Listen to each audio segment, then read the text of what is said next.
Et si l'Europe s'effaçait doucement de sa propre histoire? Imaginez un instant. Paris, Londres, Berlin, Bruxelles réduites au silence sur les scènes où se joue l'avenir du monde. Pendant que les décisions cruciales s'enchaînent, les voix européennes semblent s'être éteintes, éclipsées par Washington et Kiev, désormais sous les projecteurs. Ce scénario n'est pas de la pure fiction. Il s'inscrit dans une réalité géopolitique qui s'impose chaque jour un peu plus, à mesure que les grandes capitales européennes perdent de leur influence. Pour beaucoup, ce déclin n'est qu'une phase passagère, mais l'histoire regorge d'exemples où des civilisations, faute d'avoir réagi, ont vu leur étoile pâlir irrémédiablement. Face à la guerre en Ukraine et aux crises stratégiques successives, l'Europe paraît reléguée au simple rang d'observatrice. Les États-Unis imposent leur rythme, l'Ukraine mène le combat, et l'Union européenne, divisée, hésite, incapable de s'exprimer d'une seule voix ou de saisir l'initiative. Cela rappelle l'impuissance de la Société des Nations dans les années 30, incapable d'arrêter la marche vers la Seconde Guerre mondiale, faute d'une volonté collective suffisamment affirmée. Ce n'est pas un simple creux diplomatique, mais un véritable séisme silencieux. Un choc qui met à nu une réalité inquiétante. L'Europe, jadis locomotive de l'histoire, risque de devenir un terrain de jeu pour d'autres puissances. En Asie, la Chine avance ses pions. Aux États-Unis, la politique s'adapte en permanence à la nouvelle donne mondiale. En Afrique, la Russie et la Turquie multiplient les interventions. L'Europe, elle, demeure figée, souvent dans la réaction plus que dans l'action. Ce qui se joue ici dépasse largement la question du prestige. Il s'agit de notre capacité à défendre nos intérêts, à assurer notre sécurité, à préserver notre mode de vie pour les générations futures. Si l'Europe ne retrouve pas l'initiative, elle subira les choix des autres, souvent contre ses propres intérêts. Rappelons-nous la crise énergétique de l'hiver 2022. Dépendante du gaz russe, l'Union a dû improviser dans l'urgence, révélant ses faiblesses structurelles. Comment en sommes-nous arrivés à ce point de bascule? Quelles forces ont poussé l'Europe hors du centre du jeu mondial? Pour saisir l'ampleur du phénomène, il faut revenir sur les mutations récentes et décrypter la mécanique qui a marginalisé le vieux continent. Pour comprendre ce glissement, il faut remonter au grand tournant des dernières années. Après la chute du mur de Berlin, l'Europe a cru que la paix était acquise pour toujours. L'élargissement de l'Union, la création de la monnaie unique, la mondialisation heureuse, tout semblait promettre un avenir radieux. Mais derrière cet optimisme, d'autres puissances préparaient tristement leur retour sur le devant de la scène. Décryptons ensemble les étapes qui ont conduit l'Europe à cette position fragile. La crise de 2008 a révélé les fragilités économiques du continent. La crise migratoire de 2015 a mis en lumière son incapacité à parler d'une seule voix sur les sujets sensibles. L'élection de Donald Trump et le Brexit ont souligné la volatilité des alliances traditionnelles. Chaque choc a érodé un peu plus la confiance en une Europe forte et unie. Derrière chaque crise internationale, un silence troublant émane de l'Europe. Tandis que le monde bascule, le vieux continent recule, s'efface des débats qui comptent. Les avertissements venus de Washington se multiplient, mais n'obtiennent que des réponses tièdes à Paris, à Berlin ou à Bruxelles. Prenons l'exemple de la cybersécurité. Alors que les États-Unis et la Chine investissent massivement, l'Europe débat encore des budgets et des priorités, sans avancer concrètement. Aucun dirigeant européen ne s'impose dans les discussions vitales sur l'Ukraine, ni sur la sécurité du monde. Les Américains avancent, les Ukrainiens luttent pour survivre, et l'Europe, elle, reste spectatrice. Où est la voix forte du continent? Qui porte la vision nécessaire? Personne. Cela rappelle la conférence de Munich en 1938, où l'Europe a laissé d'autres décider de son sort. Au centre de l'Union, l'absence d'initiative et d'unité paralyse toute ambition. Les 27 pays membres, rarement d'accord, hésitent, se divisent, puis réagissent toujours tard. L'Europe ne conduit plus. Elle suit, elle commente, mais ne tranche rien. L'exemple du plan de relance post-Covid illustre bien cette lenteur. Il a fallu des mois de négociations, alors que les États-Unis votaient en quelques semaines des plans de soutien massifs. Ce schéma inquiétant s'installe et il empire. À force d'attendre les signaux de Washington ou de déléguer ses choix à d'autres, l'Europe se transforme en terrain d'affrontement pour les grandes puissances. Sa capacité à défendre ses intérêts, à protéger ses citoyens, à préserver son mode de vie s'érode lentement. On le constate dans la dépendance technologique. La majorité des grandes plateformes numériques sont américaines ou chinoises et l'Europe peine à imposer ses propres standards. Si rien ne change, la dépendance s'infiltre partout, stratégique, économique, diplomatique. Ce n'est plus l'Europe qui choisira son destin, mais d'autres qui l'imposeront. L'enjeu est immense. Notre prospérité, notre souveraineté, notre liberté collective sont menacées. L'histoire regorge d'exemples de puissances qui, en se reposant sur leurs lauriers, ont fini par perdre leur autonomie. L'Empire ottoman, en son temps, a connu un lent déclin pour avoir laissé d'autres décider à sa place. Mais cette disparition de l'Europe du grand jeu mondial est-elle le fruit du hasard, ou bien révèle-t-elle un renoncement profond, presque inconscient, à tout leadership ? La question se pose avec encore plus d'acuité quand on observe comment l'Europe gère ses propres frontières et ses relations avec ses voisins. La Turquie, par exemple, multiplie les initiatives en Méditerranée orientale, tandis que l'Europe tergiverse. Pour comprendre cette éclipse, il faut remonter aux choix et aux doutes qui ont façonné l'Europe contemporaine. Car la marginalisation actuelle n'est pas née du jour au lendemain. Les compromis permanents, les traités parfois trop technocratiques, ont créé une machine institutionnelle puissante mais souvent paralysée par l'excès de prudence. Quand nul ne porte la parole de l'Europe, qui décide vraiment pour elle, sur la scène mondiale, une absence se fait cruellement sentir. Ni Macron, ni Scholz, ni Starmer, ni Meloni ne s'élèvent pour incarner une voix unie et déterminée. Les dirigeants européens s'effacent, laissant le dialogue aux autres puissances, comme si l'Europe n'était qu'un décor silencieux.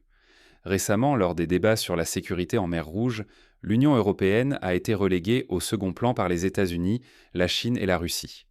Face aux crises, l'Europe ne propose ni vision commune, ni stratégie ambitieuse dépassant les égoïsmes nationaux. Chacun défend son précaré, mais personne ne prend la tête. Résultat, l'Union européenne regarde passer l'histoire, rarement actrice, trop souvent suiveuse, toujours en retard. C'est le même constat lors de la crise grecque, où les intérêts divergents ont failli faire exploser la zone euro. Pourquoi ce silence assourdissant ? Il révèle une double crise, celle du leadership et celle de l'identité. Incapable de trouver un cap partagé, l'Europe se perd dans ses propres engrenages. Procédures interminables, compromis fragiles, disputes qui étouffent toute impulsion. Il suffit d'observer la difficulté à adopter des sanctions contre la Russie, chaque pays ayant ses propres priorités économiques. Au lieu d'anticiper, l'Europe se contente de réagir. Elle attend que Washington ou Kiev dictent le tempo, se résigne à suivre, incapable d'imposer sa vision. Cette inertie la confine à un rôle d'observatrice, alors même que son avenir se joue ici et maintenant. Pensons à la crise des semi-conducteurs. Alors que Taïwan et la Corée du Sud investissent massivement, l'Europe peine à rattraper son retard. Le péril est immense. Voir l'Europe disparaître des radars, perdre sa capacité à défendre son modèle, à protéger la prospérité et la sécurité de ses citoyens. Si rien ne change, l'Union risque de devenir le terrain de jeu des ambitions étrangères. Déjà, la Chine rachète des ports stratégiques, la Russie finance des campagnes de désinformation et les États-Unis dictent l'agenda sécuritaire. Mais alors, qu'est-ce qui bloque vraiment l'Europe ? Et surtout, qu'est-ce que cela signifie concrètement pour les Européens, aujourd'hui et demain ? Pour comprendre l'origine de cette paralysie, il faut plonger au cœur des institutions et des rivalités internes, car derrière les discours officiels, une mécanique complexe freine chaque élan collectif. La règle de l'unanimité dans certains domaines, comme la politique étrangère, ralentit toute prise de décision. Par exemple, il suffit qu'un seul pays, comme la Hongrie, bloque une décision pour paralyser toute l'Union. Vers quel avenir l'Europe se dirige-t-elle, parfois à son insu ? Cette interrogation n'a plus rien d'abstrait. Elle est désormais cruciale alors que le continent paraît aspiré par une nouvelle bipolarité globale. D'un côté, les États-Unis avec l'Ukraine, de l'autre, un faisceau de puissances émergentes qui bouleverse l'ordre mondial.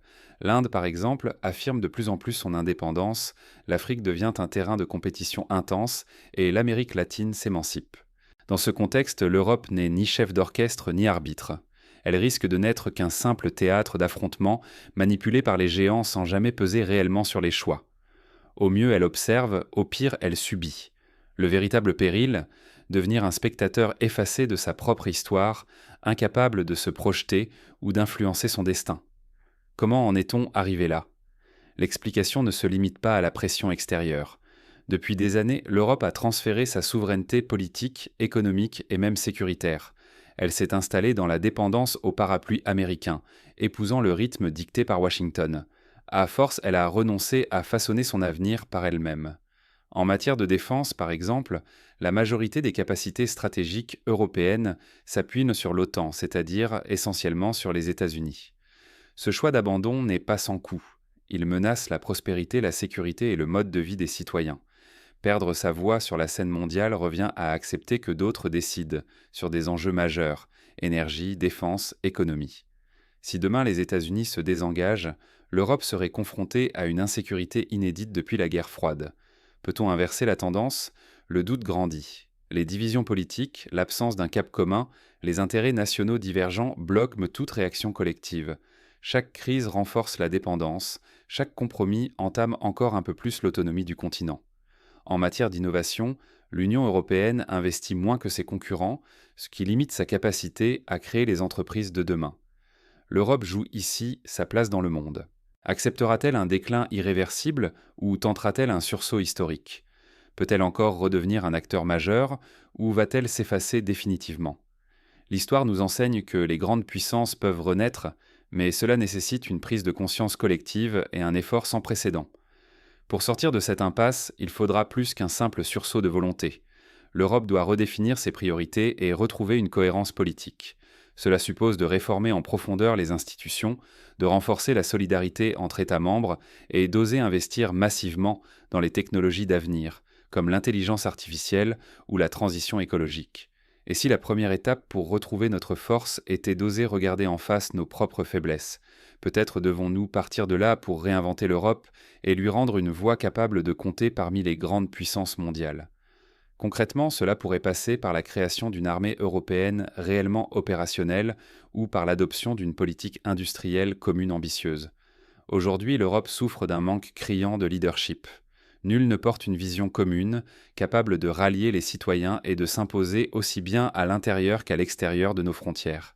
Sans une telle impulsion, impossible d'avancer ensemble.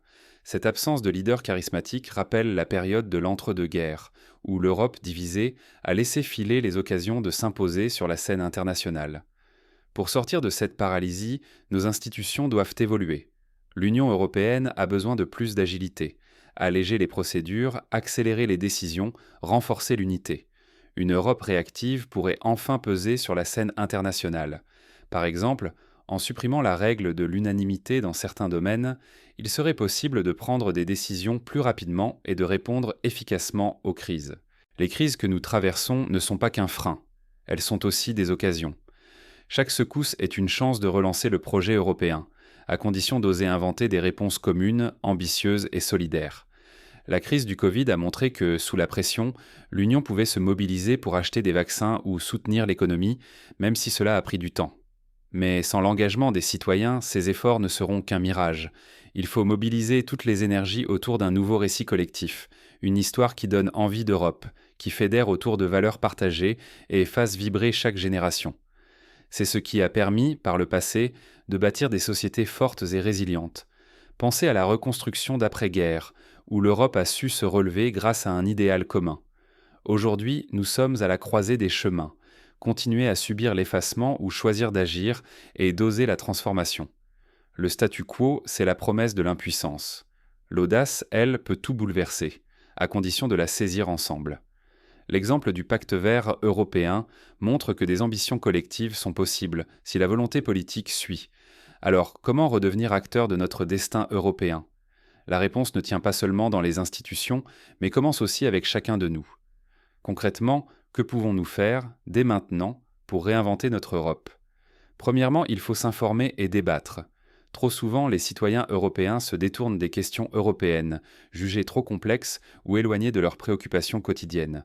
Pourtant, chaque décision prise à Bruxelles a des conséquences concrètes sur notre alimentation, notre sécurité, notre environnement. Organisez des débats dans vos écoles, vos universités, vos entreprises. Interrogez vos élus sur leur vision pour l'Europe. Deuxièmement, il est nécessaire de participer activement à la vie démocratique européenne. Voter aux élections européennes, s'investir dans des associations transnationales, soutenir des initiatives citoyennes, tout cela contribue à donner du poids à la voix de l'Europe. À titre d'exemple, le programme Erasmus a transformé la vie de millions d'étudiants, créant une génération plus ouverte et solidaire.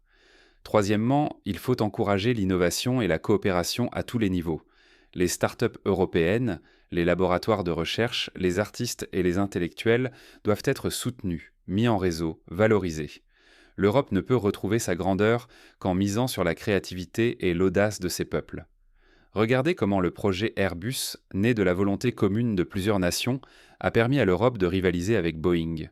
Quatrièmement, il est temps de repenser les alliances stratégiques. Si l'Europe veut peser, elle doit parler d'une seule voix dans les grandes négociations internationales, qu'il s'agisse du climat, de la cybersécurité ou du commerce.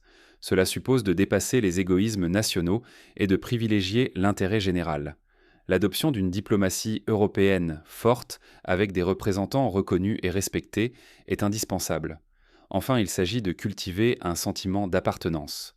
Trop souvent, les Européens se sentent d'abord français, allemands, italiens, avant d'être européens. Pourtant, face aux grands défis mondiaux, seule l'unité permettra de résister. Les programmes d'échange, les jumelages de villes, les festivals européens sont autant de moyens de renforcer ce lien. L'avenir de l'Europe repose sur notre volonté de réagir avant qu'il ne soit trop tard. À force de détourner le regard, nous avons permis à notre destin de nous échapper. Aujourd'hui, fermer les yeux, c'est accepter silencieusement que le déclin devienne la norme. Mais refuser l'inaction, c'est défendre notre voix et nos valeurs face à la résignation. La marginalisation actuelle de l'Europe n'est ni une fatalité imposée par Washington ni par Kiev. C'est le fruit d'un renoncement collectif, d'une absence de courage politique tolérée par lassitude ou par confort. Reconnaître cette vérité fait mal, mais c'est la première étape pour rompre avec l'impuissance. Ce qui se joue dépasse de loin la simple question d'un siège à la table mondiale. Il s'agit de la sécurité de nos proches, de la prospérité de nos économies, de notre pouvoir de choisir notre avenir. Rester passif, c'est laisser d'autres écrire notre histoire à notre place. Il faut ouvrir les yeux. Le réveil ne viendra ni d'un miracle, ni d'un sauveur providentiel. Il commence par une prise de conscience partagée, un engagement commun à reprendre, ensemble, le contrôle de notre destinée. Les mouvements citoyens, les innovations locales peuvent tous servir de catalyseurs. Il suffit parfois d'un projet réussi dans une région pour inspirer tout un continent. Être lucide, c'est oser regarder nos faiblesses, interroger ce que nous voulons bâtir et décider, une bonne fois pour toutes, que l'Europe ne sera plus reléguée au second plan. C'est choisir dès aujourd'hui d'être acteur plutôt que spectateur. L'histoire n'a